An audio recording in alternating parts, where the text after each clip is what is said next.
Vanguarda Comunidade. Olá, bom dia, Vanguarda Comunidade no ar. Quando você olha no espelho, o que mais incomoda? O que você gostaria de mudar? Por saúde ou por estética, você enfrentaria uma cirurgia plástica?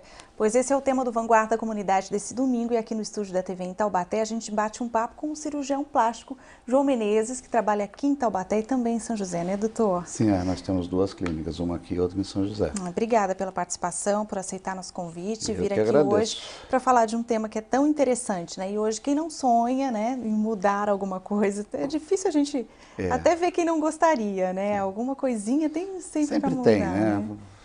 É sempre assim, uma pessoa quer aumentar, outra quer diminuir, quer dizer, nunca se está contente, né? E assim, o Brasil ele ocupa o segundo lugar no ranking, né, mundial de cirurgias plásticas, né? É muita gente mesmo. E eu acho só que não ocupa o primeiro porque a nossa população é menor e nosso povo tem um poder aquisitivo menor, né? Porque a cirurgia plástica brasileira, eu acho que no mundo todo ela é reconhecida, né? Uhum. E hoje, assim, qual que é o primeiro passo, né? Eu estou pensando em fazer uma cirurgia, é o cirurgião plástico que é o indicado? Com certeza, outro profissional pode... Só para você ter uma noção, para você ser um cirurgião plástico, você tem que ter 2 anos de cirurgia geral, mais 3 de cirurgia plástica, e se você for se especializar ainda em microcirurgia, mais uns 2. Então, quer dizer, é uma coisa que exige uma especialização num tempo muito grande. E o que está acontecendo? Está acontecendo que vários colegas de outras especialidades estão entrando na estética. Mas a gente está tentando fazer uma conscientização, né? A sociedade brasileira vai lançar uma conscientização que cirurgia plástica é com cirurgião plástico, né? Uhum. E nós temos tantos aqui no Vale, então não precisa lançar a mão de quem não é cirurgião plástico para fazer uma cirurgia. E são muitos anos de estudo e investimento também, né? Porque não é um curso barato, né? Você tem que estar sempre, por exemplo, assim, às vezes indo para o exterior, essas coisas, para pegar as coisas mais modernas um pouco, né? E hoje, aqui no Vale, né, tanto Taubaté e São José, as outras cidades também, tem muitos cirurgiões, assim, muita gente se especializando. Como é que está o mercado? Eu acho que aumentou bastante o número de cirurgiões. Agora, a pessoa, quando ela quer fazer uma cirurgia, na cirurgia plástica, na sociedade, nós temos 3 tipos de sócios. O primeiro, quando você começa a fazer residência, você já é um sócio aspirante. Depois que você tira o título de especialista, você é um membro associado. E quando você faz sua tese para titular, daí você passa a poder fazer serviços e ser professor de cirurgia plástica. Uhum. Eu acho que você tem que entrar no site da Sociedade Brasileira e, no mínimo, procurar entre os membros associados e titulares quem que está disponível na região, né? Uhum. E hoje, assim, para escolher, né, um bom médico, ela tem que ter uma indicação, tem que passar pela consulta. Como que é o procedimento? Aí eu quero fazer cirurgia, é rápido até a cirurgia ser feita? Aí vai depender de alguns fatores, lógico. Você tem, pelo menos a nossa conduta lá, você tem 3 etapas para chegar na mesa cirúrgica. A primeira é uma avaliação cardiológica e risco cirúrgico do paciente. A segunda seria exames laboratoriais. E a terceira seria uma avaliação pré-anestésica e risco anestésico. Uhum.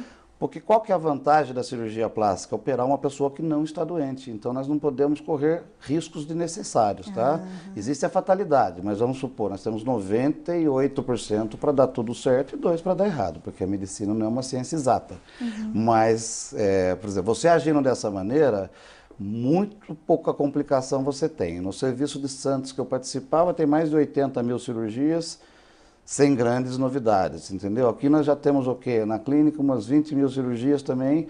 É lógico, você tem alguns pacientes que não ficam satisfeitos, porque imaginava aquilo, a cicatriz ficou escura e tudo mais, mas não coisas graves, né? Uhum. Doutor, e assim, as pessoas buscam a cirurgia até pela estética, mas tem também aquela cirurgia por algum problema de saúde, um acidente. Isso é comum também? Um cirurgião plástico é quem faz? As cirurgias maiores, na verdade, ficou restrita aos grandes centros. Por exemplo, eu fiquei 1 ano na Sociedade Brasileira de Cirurgia Crânio-Maxilofacial, onde a gente fazia tudo quanto é fissuras, palatinas e tudo mais, mas você tem que ter um suporte. E quando você sai para a vida, não existe esse suporte. Nós tínhamos UTI pediátrico, tínhamos ortodontistas. Então, quando eu estava, a Unicamp tinha todo um suporte para você fazer essa cirurgia, porque não adianta você fazer a cirurgia e não ter para onde mandar, não ter suporte nenhum, né? As reparadoras, então, ficou mais nos grandes centros, a não ser tumores, coisas pequenas que você acaba fazendo, né? O senhor falou, né, quando se faz a cirurgia, se faz em pessoas saudáveis, né? Você passa, assim, por vários exames, né? Quando que ela não é indicada? Tem algum problema crônico, alguma doença que impede, no caso, a cirurgia O risco plástica? cirúrgico, tá? Eu não sei falar muito bem sobre isso, porque quem faz é o anestesista e o cardiologista. Mas, por exemplo, no meu caso, eu não opero ninguém acima de risco 2. Porque eu não vejo necessidade. Por exemplo, assim, quando você vai fazer uma cirurgia, não existe risco 0. Tá? 0 não existe. Então, o menor risco que a pessoa pode ter é numa tabela que o cardiologista segue, que o anestesista segue, o risco de cirurgia. O risco cirúrgico dele é 1, é o menor que tem. Então, a gente pode ficar tranquilo. O risco 2, às vezes, pode ser por você ter uma idade avançada, você está bem, mas só pela idade você passa a ser risco 2, ou por uma diabetes, por uma pressão que esteja controlada. Acima disso, eu não vejo por que fazer uma cirurgia plástica estética para você ter um risco muito grande de insucesso, entendeu? De morte ou qualquer outra coisa assim, né? E é bastante comum, doutor, o senhor falou em 98% de chance de dar certo. Esses 2% ainda intriga? Esses 2%, na verdade, é fatalidade. Por exemplo, você pode ter numa cirurgia qualquer, ter uma embolia, por exemplo, tá? É lógico, você, por exemplo, se você for operar uma paciente que está cheia de varizes, não tem avaliação, você não vai operar porque a chance dela ter uma embolia é grande. Mas vamos dizer, uma pessoa normal. São complicações que são raras, mas quando dá, não tem o que fazer. Por exemplo, o Tom Jobim morreu de tromboembolismo em Nova York, no Monte Sinai, um dos maiores hospitais do mundo. E não tem o que vai fazer. Né? Falta disso. E daí seria uma fatalidade, um avião caindo, um acidente, entendeu? Que é esse porcentagem, né? Por isso que é muito importante o pré-cirúrgico, né? Totalmente, porque é muito comum as pessoas, por exemplo, que a gente vê muito em pessoas que não são da especialidade e captam pacientes para cirurgia. Por exemplo, a hidrolipo faz no consultório. Eu acho totalmente desaconselhável, porque você tem um nível de quantidade de anestésico que você pode injetar naquela pessoa. Se passar daquele nível, você pode ter uma depressão respiratória e até uma parada. Se você não tiver nada para salvar aquela pessoa, ela vai morrer. Entendeu? E com anestesia local. Então, anestesia local não é sinônimo de não ter perigo. Por sinal, todos os grandes complicações que a gente teve durante a vida não foi com anestesia local, não foi com anestesia geral, ou foi com local peridural, você passa para geral para salvar aquele paciente. Então, é um mito que a anestesia geral é perigosa, mas na verdade não é bem assim, né? E as pessoas têm medo até da cirurgia, doutor? Tem mais medo hoje não, muito mais, da anestesia, né? Perdão, do que da cirurgia. Às vezes sim, mas hoje, por exemplo, a anestesia, ela foi pesada há 20, 30 anos atrás. Com as drogas que tem hoje, com os aparelhos que tem hoje, você fica muito bem resguardado, entendeu? Se você fizer uma boa avaliação cardiológica e risco cirúrgico, boa avaliação para anestésica, fica até difícil para dizer para você o que pode acontecer. Eu não sei, é uma fatalidade. Só uma fatalidade mesmo, né? Tá bom, então a gente faz um rápido intervalo, daqui a pouco a gente volta mais para falar sobre os tipos de cirurgias plásticas. Até daqui a pouquinho.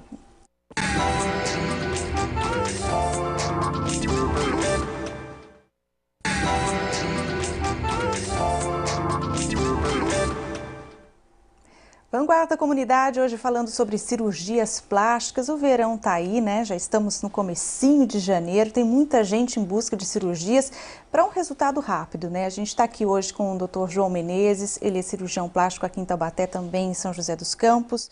Doutor, a gente já falou sobre o risco no geral, né? Sobre como procurar escolher um médico, né? Para ter uma cirurgia e sair feliz, né? Lógico, porque eu acho que, principalmente quando se trata de estética, deve ser muito bom trabalhar com a felicidade, né? Ver os resultados. E hoje, sim, a minha dúvida, né? A gente, cirurgia plástica, quem mais procura? Os homens também procuram cirurgia plástica? Hoje é mais comum? Está aumentando, né? Por exemplo, mas quem mais procura sempre é a mulher. Mas está aumentando, porque agora estão tendo algumas outras cirurgias, por exemplo, prótese de bíceps, de tríceps, peitoral, masculino, né? E então está começando a aumentar essa procura por homens também, né? E as mulheres, doutor, o que elas mais procuram, assim, o que mais Olha, no mundo, com certeza absoluta, a cirurgia mais feita é a lipoaspiração, tá? No Brasil, eu acredito que ela também, que eu estou sem os dados agora, mas no nosso site deve ter, prótese mamária e mama, né? Que seria mama e lipoaspiração. Eu acredito que sejam as duas mais votadas. Hoje, assim, o procedimento ele é mais rápido, até a tecnologia, até os equipamentos que se usam, porque antes se fazia cirurgia, tinha aquele período mais longo de recuperação, aqueles outros cuidados. Hoje a cirurgia ela é mais rápida, ela é mais prática. Não é que seja mais rápida, você tem aparelhagem melhor, então o risco se tornou menor, lógico, tá? Mas o que acontece com a cirurgia plástica? O que nós temos que tomar muito cuidado com uma cirurgia plástica e que todo mundo vai notar? A cicatriz. E a cicatriz, ela depende de 3 fatores, tá certo? Um é o que o médico vai fazer, que eu acredito que qualquer cirurgião plástico vai dar um ponto, vai fazer uma sutura muito bem feita, tá? Qualquer um, porque ele é treinado para isso. A segunda é o que o paciente vai fazer. E a terceira é a genética. Nem o médico, nem o paciente pode fazer nada. Por exemplo, uma cicatriz escura, uma cicatriz hipertrófica, que às vezes é do tipo de pele do paciente, você tem um monte de coisa para fazer, mas na medicina a gente pensa o seguinte, quando você tem um monte de tratamento para uma coisa só, é porque nenhum presta, porque senão você faria só um. Então você vai em tentativas melhorando aquela cicatriz, às vezes para um dá certo, para outro não, você muda tratamento, entendeu? Eu acho que é o que mais tem que tomar cuidado. E o paciente tem que fazer a parte dele, senão não vai dar certo. Não vai dar certo, né? Hoje, assim, quando a gente fala em lipoaspiração, né, ela não é uma cirurgia arriscada, assim, hoje tão arriscado, porque antes se ouvia muito, né, as pessoas tinham medo de fazer, até ser hoje, uma cirurgia mais violenta ou não. O que acontece com a lipo, no meu ponto de vista, por exemplo, o serviço Dr. Isaú, com quem eu trabalhei durante 15 anos, tem mais de 80 mil cirurgias feitas. Nós nunca tivemos um acidente com morte. A gente aqui já está com entre 15 a 20 mil cirurgias, nunca tivemos um acidente com morte. Agora, 90% dos processos no CRM contra cirurgias estéticas, contra algumas lipos, não são contra cirurgiões plásticos. São com pessoas que estão fazendo lipo, mas não são cirurgiões plásticos. Então, eu acho que se as pessoas tomarem o cuidado de entrar no site, procurar um cirurgião plástico, perguntar para a amiga, tudo bem, porque você pode gostar de mim, o outro vai falar, detesto, doutor João. Mas tem um outro cirurgião plástico que ela vai gostar, isso é afinidade. Ela vai no outro, nunca fazer uma cirurgia sem ser com cirurgião plástico. Eu acho que já é um bom caminho para evitar complicações. Agora, tem a tromboembolia, que é embolia, que isso daí pode dar em lipo, abdômen, qualquer cirurgia, graças a Deus é muito raro, né? A última que aconteceu parece que foi em Florianópolis, com uma equipe muito boa de cirurgia plástica, a mulher do vice-governador veio a falecer de tromboembolia. Mas isso daí é aquilo que a gente falou, é um avião caindo, não é o corriqueiro da cirurgia plástica, tá? E hoje, assim, o tempo de duração, né, que eu acho que o pessoal de casa também às vezes tem vontade de fazer, o período, assim, entre a primeira consulta até a cirurgia em si, a recuperação, como é que Isso daí vai depender da rapidez até sua, de você procurar um cardiologista. O que nós não podemos fazer é quebrar etapa, tá? Para operar rápido, então vamos fazer um eletrozinho e operar. É aí que nascem as complicações mais graves. Você fazendo o risco cirúrgico, passando pelos exames laboratoriais, passando pelo pré-anestésico, se você conseguir fazer isso em 4, 5 dias, você opera depois de uma semana, 10 dias, 15 dias, entendeu? Aí vai depender de como você consegue fazer esses exames, só não pode furar nenhuma etapa. E a cirurgia em si, por exemplo, uma lipo e a colocação da prótese mamária, vamos dar um exemplo que o senhor mesmo disse que são as mais procuradas, né? O tempo da cirurgia é uma cirurgia demorada? Não, a recuperação também é demorada? A lipo bem feita é um pouquinho mais demorada. Por quê? Porque a gente vê muito lipo com ondulações, com coisas. Você tem que regularizar vamos dizer assim, esse terreno depois. Então você começa com uma cânula mais grossa, tirando a grande quantidade, depois vem com uma cânula finozinha para não ficar nenhuma ondulaçãozinha, tá? Então demora um pouquinho mais. A prótese mamária já é uma cirurgia rápida, uma cirurgia de 40 minutos, no máximo uma hora, vai estourando. E assim mesmo, quando você, por exemplo, nós trabalhamos com molde, então eu vou colocando os moldes para ver qual que fica menos diferente a mama, porque as mamas, não sei se você sabe, nós temos a simetria corporal, então a gente vai ver para qual que deixa a menor diferença. Então você demora um pouquinho mais, troca molde, mas se você for colocar, por exemplo, uma 300 e acabou, 20 minutos, 30 minutos, uma Nossa, cirurgia é bem dessa. rápido. E a recuperação, doutor? O que fica limitado depois e por quanto tempo? Depende por onde você faz. Por exemplo, a conduta nossa é fazer pela axila quando você não tem queda e por baixo, pelo sulco mamário quando você tem queda na mama. Quando você tem queda na mama, a cicatriz aqui ela vai pedir para você ficar pelo menos uns 15 a 21 dias sem dirigir, por exemplo. Já pela axila a gente já libera com uns 10 dias, uma semana para dirigir, porque é um outro tipo de cirurgia. Então, um outro tipo de cuidado, né? Mas no máximo em 21 dias você está dirigindo fazendo as coisas normais, não forçar a cicatriz, lógico. E assim, dessas duas situações, né, pelas axilas ou aqui por baixo, assim, qual que é a diferença, assim? Olha, eu prefiro, assim, sempre a pela axila. Por quê? Por exemplo, minha filha mesma, eu coloquei pela axila. Por quê? Eu acho que é a cirurgia mais funcional que tem, porque eu entro pela axila, debaixo do músculo e ponho a prótese debaixo do músculo. Eu não mexo em uma glândula mamária sua para te atrapalhar em alguma coisa. Mas eu te dou o resultado de uma mama como se fosse maior. E por baixo da axila também, como fica debaixo do músculo, nós temos outra vantagem que no meu ponto eu acho que é importante.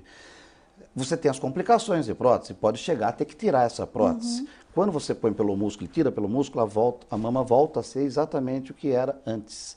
Quando você bota acima do músculo, ou a pessoa já tem uma quedazinha, você tem que esticar aquela pele, você põe por cima, porque a hora que eu esticar a mama e tirar, vai ficar um vazio e ela vai ter queda. E quando a gente fala em reparação, né? Hoje, a cirurgia reparadora, no caso, ela tem as mulheres que sofreram com câncer, por exemplo, mamária. Tem que fazer essa reconstrução. Como que é esse processo? Quando que dá certo? Então, você pode fazer a reconstrução imediata ou não. A experiência da minha época de residente, que nós tínhamos o Hospital da Mulher na Unicamp, o que a gente via? Quando a mulher tem o câncer e reconstrói imediatamente, a maioria entrava em depressão. Quando você tirava o câncer, deixava ela 1 ano, 2 anos e depois reconstruía, todas ficavam felizes. Por quê? Porque se viu mutilada e fica feliz. Porque ninguém vai ficar feliz de tirar uma mama sua e colocar alguma coisa que não é sua mama. Então a conduta hoje, eu não sei, porque eu não mexo mais nessa área, eu não sei como está tendo, mas tem o Dr. Gustavo que trabalha com a gente que faz a reconstrução mamária, né? Daí teria que ver com ele. Mas você pode reconstruir em qualquer tempo, tirando esse fator de entrar em depressão ou não, que era um trabalho que a gente fez há 30 anos atrás, né? Tá certo, então. Mais um intervalo bem rapidinho, daqui a pouco a gente volta aqui no Vanguarda Comunidade. Até daqui a pouco.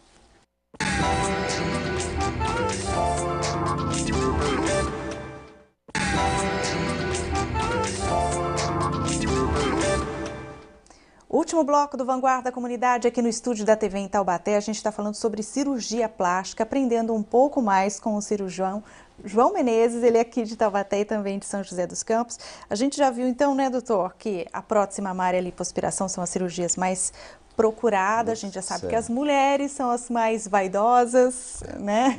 Mais bonitas. Muito obrigada. Mas quando a gente fala de estética, a gente trabalha até com a felicidade das pessoas, né? Porque a autoestima, a gente fala, às vezes não é futilidade, né? A gente muda a vida das pessoas, né, doutor? Muda bastante, eu acho. Por exemplo, assim, quando chega naquilo, você tem que ser realista, tá?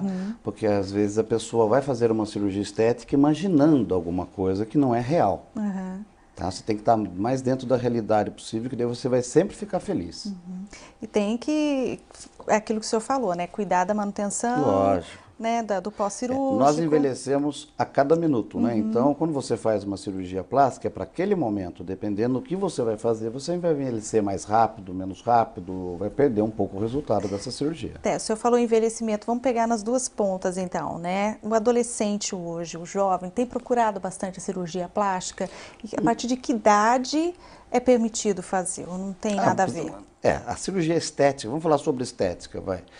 A orelha, por exemplo, né? A orelha de abano, orelha proeminente, é a partir dos 7 anos, tá?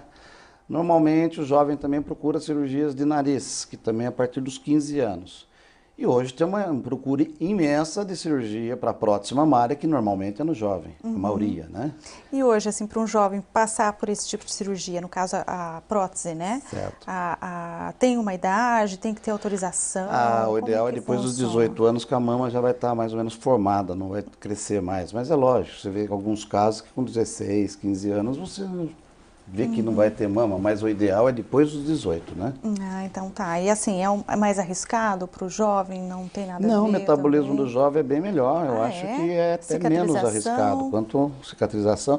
A cicatrização, como é um fator que tem genética também, não vou dizer que no jovem é melhor, porque às vezes no velho, às vezes está até mais flácido da pele, até melhor. Mas a parte de risco, metabolismo é muito melhor no jovem, né? E com relação... Agora, só uma coisinha que os jovens têm que tomar cuidado, né? Por exemplo, assim, é o uso de drogas, e às vezes vai no médico, não conta, é onde acontecem as fatalidades, porque essas drogas podem ter reação com os anestésicos e trazer algum problema que a gente nem sabia, né? Ai, olha, importante recado aí, né? Com relação ao envelhecimento também, quais são os tipos de cirurgia para recuperação de pele, hoje em flacidez, dia, rosto? por exemplo, numa paciente jovem, que ela está incomodada com alguma coisa pequena, há uns 10 anos começou a se fazer em Nova York, e agora todo mundo já faz, que seria um enxerto de gorduras, de células gordurosas, que eles chamam de célula-tronco, mas não são células gordurosas puras, que você tira de alguma região do seu corpo, lava, tira o sangue, tira o plasma e coloca ela pura nas regiões que você quer, como se fosse um preenchimento da sua gordura, é mais ou menos assim. Então você pode rejuvenescer algumas áreas com uma coisa mais suave, vai. E assim, as pessoas buscam bastante, assim, até aquela questão do bom senso, né? Certo. A pessoa que ela tem mania de fazer a cirurgia plástica, é uma atrás da outra, isso é comum também, doutor? É comum, mas você tenta orientar aquela pessoa, que daí o problema já começa a ser mais a nível de psicologia, outros problemas do que a não aceitação, são coisas que você tem que trabalhar também, né? Porque eu costumo dizer, porque às vezes tem paciente que chega no seu consultório e fala assim, vim fazer uma avaliação, mas a gente não faz avaliação. O que te incomoda? Porque você veio aqui para uma coisa que te incomoda, não tem como avaliar. A beleza está nos olhos de quem vê, você pode achar uma coisa bonita e eu não, eu vou acabar colocando um defeito em você. E a nossa palavra às vezes tem peso, né? Nossa, isso aqui não está bom, você vai ficar com aquilo na cabeça. Eu penso que você vem, fala para mim o seu problema e eu tento te dar a solução. Tá certo? Agora, não impor cirurgias para as pessoas, né? Então tá. E o senhor também, no caso, a pessoa quer fazer lipoaspiração e não precisa? Não faz. Aí o senhor fala eu acho também. que é besteira, lógico. Você tem que falar, né? Eu acho que, por exemplo, assim, quando você vai no médico, você procura o quê? Você está procurando ajuda de um profissional que teoricamente sabe bem mais que você. E o mínimo que você tem que esperar dele é honestidade, né? Porque se você for fazer uma cirurgia, colocar uma pessoa em risco para ganhar um pouco mais, um pouco menos, eu acho que não precisa disso, né? Eu acho que você tem esse ganho sem precisar lançar a mão de uma coisa dessa daí. E assim, é a questão do bom senso mesmo, né? De saber, tem muita gente que tem mania de fazer e que acaba emendando uma cirurgia na outra. Qual que é o intervalo, assim, que não põe a pessoa em risco também, a cada 6 meses, a cada um ano? Na verdade, nós temos que ver a parte que ela perdeu de sangue, depende da cirurgia, né? Mas é um intervalo de uns 3 meses a 4, eu acho que tá bom. Para você poder fazer outra. E assim, numa cirurgia, né, no mesmo dia, ela pode aproveitar e fazer dois procedimentos? Pode, ou desde que esses procedimentos, por exemplo, você vai ter um exame, você vai ver se você não está com anemia, por exemplo, a gente faz muito lipoabdômen, que dá um resultado melhor do que só abdômen, mas você tem que ter aquele sangue para perder. Então, se você estiver no limite, já não está muito indicado, né? Nós temos que, pelo menos, melhorar os seus exames para depois fazer sem risco. Mas é muito comum você combinar a cirurgia. Aí não teria tanto problema. Não, é comum. Né? E aí, no caso, assim, é uma cirurgia hoje muito cara, doutor? As pessoas têm... Como que é hoje? Eu acho que não, porque eu acho que a cirurgia plástica, como ela popularizou, temos mais profissionais, temos mais assim, eu acho que hoje ela não é mais uma cirurgia que nem há 15, 20 anos atrás, que era de madame, vamos dizer assim. Hoje todo mundo quer fazer, todo mundo pode fazer e consegue, e né? aumentou o número de profissionais, volume, é como se fosse oferta e procura. Se você tem bastante profissionais, você vai ter uma coisa mais acessível, né? Tá certo, doutor. Agradeço a sua participação aqui no Vanguarda Comunidade. Passou rapidinho o tempo, né? Mas foi bom, né? Passa porque você é agradável, né? A gente não vê o tempo passar. Eu que agradeço, senhor, Muito pela participação. Um ótimo domingo para vocês e a gente se encontra na semana que vem. Até lá. Obrigado.